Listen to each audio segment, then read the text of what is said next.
Selamat bertemu kembali dalam sebuah pelajaran Salam Analisa Tanda Tangan. Salam Analisa Tanda Tangan. Di sesi pertama, di awal kita sudah belajar tentang pendahuluan. Apa itu namanya analisa tanda tangan yang disebut dengan signaturologi? Silakan Anda melihat video saya yang bagian pendahuluan. Pelajaran pertama kita belajar tentang tanda tangan dalam bentuk lengkungan. Silakan Anda melihat, itu adalah pelajaran yang pertama. Pelajaran yang kedua, kita akan belajar tentang tanda tangan yang memiliki unsur bentuk patahan atau sudut tajam. Saudara perhatikan baik-baik. Saudara akan bertemu banyak tanda tangan yang bentuknya seperti ini. Saya tidak mengambil contoh dari tokoh dan segala macam, kan itu sifatnya pribadi. Namun ada tokoh dunia saudara-saudara yang sangat berpengaruh saat ini, yaitu yang punya bentuk tanda tangan dengan sudut-sudut tajam. Kita akan belajar saudara-saudara, apa itu tanda tangan dengan sudut tajam. Orang yang memiliki tanda tangan dengan sudut tajam, saudara, orangnya tegas, percaya diri, ya sangat percaya diri, energinya sangat luar biasa. Orangnya pionir, dia bisa berjalan sendiri, bergerak sendiri, tanpa bantuan siapapun. Dia mampu melakukannya semuanya sendiri dengan keyakinan yang dia miliki. Orang ini, saudara, adalah orang yang mempengaruhi kepada sebuah gerakan dalam bentuk apapun juga. Untuk kondisi-kondisi yang darurat, yang membutuhkan gerak cepat, membutuhkan tindakan segera, maka orang-orang ini adalah orang-orang yang tepat. Namun orang-orang dengan tanda tangan saudara sudut tajam ini, itu akan mengalami kesulitan tatkala dalam sebuah keadaan yang tenang, membutuhkan kerjasama, membutuhkan keterlibatan semua pihak dalam sebuah organisasi. Maka orang ini, saudara, menjadi orang yang sangat mudah memaksa, kurang menghargai pendapat orang lain, ya bahkan cenderung merendahkan orang lain. Ya, dia merasa dirinya adalah segala-galanya. Namun tanda tangan saudara-saudara sudut tajam ini adalah yang saya berikan contoh, itu yang ekstrim. Jadi sudut patahan tajamnya itu ekstrim, ya. Ini yang ekstrim.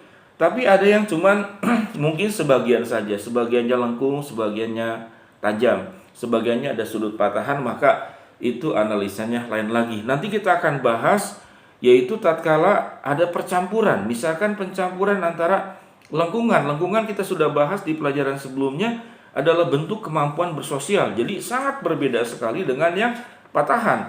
Kalau yang lengkungan itu sangat pandai bersosial, sangat mengerti perasaan orang lain, ya. Dia punya empati, dia punya kemampuan bagaimana membangun hubungan. Itu orang yang lengkungan. Namun lengkungan seringkali sulit untuk punya kemandirian.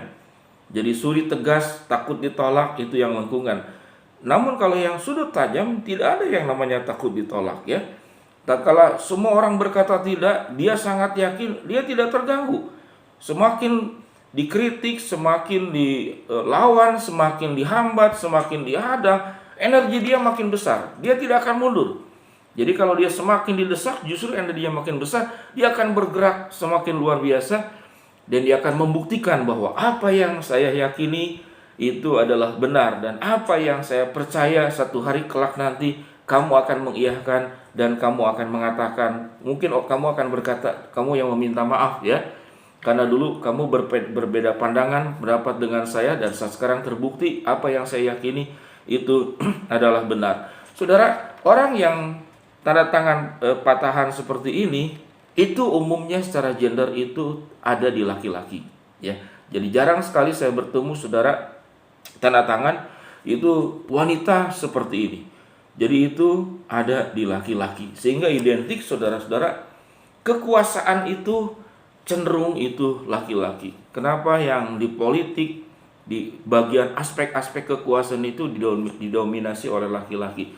Karena memang, ya, jadi laki-laki ini, saudara, punya satu sifat kecenderungan haus kepada kuasa.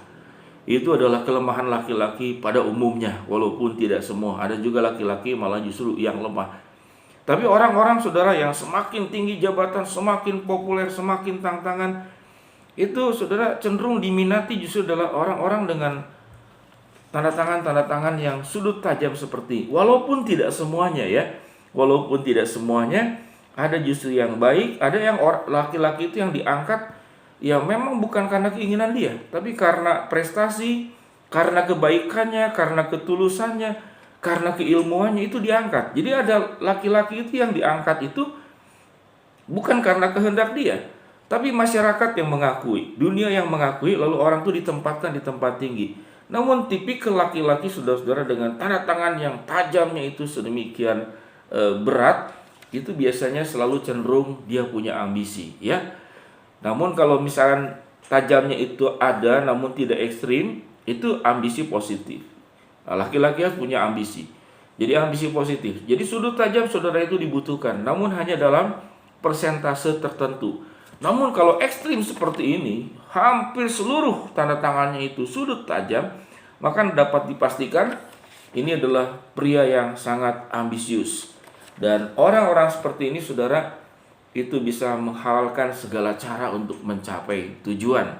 Namun tatkala sudut tajam itu, saudara, dicampur ada lengkungan, kemudian ada estetikanya, sudut tajamnya mungkin cuma 20%, dan kemudian paling banyak itu 30% dicampur dengan tidak terlalu menekan, maka itu indah.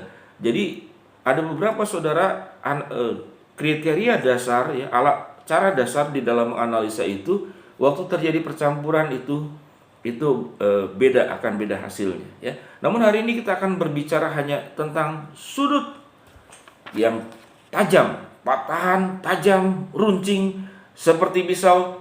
Itu yang saya jelaskan dan sebutkan tadi. Saudara, silakan belajar.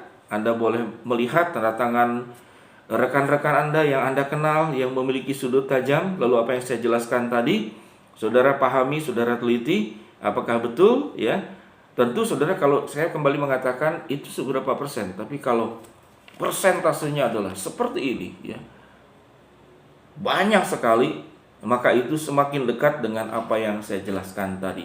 Saudara, terus belajar, ikutin kepada pelajaran yang ketiga, ya. Hari yang pertama kita belajar lengkungan, sekarang sudut tajam, nanti yang berikut ada tekanan, ya, tekanannya keras atau tidak. Kemudian ada alat ukur yang lainnya yang saya akan jelaskan.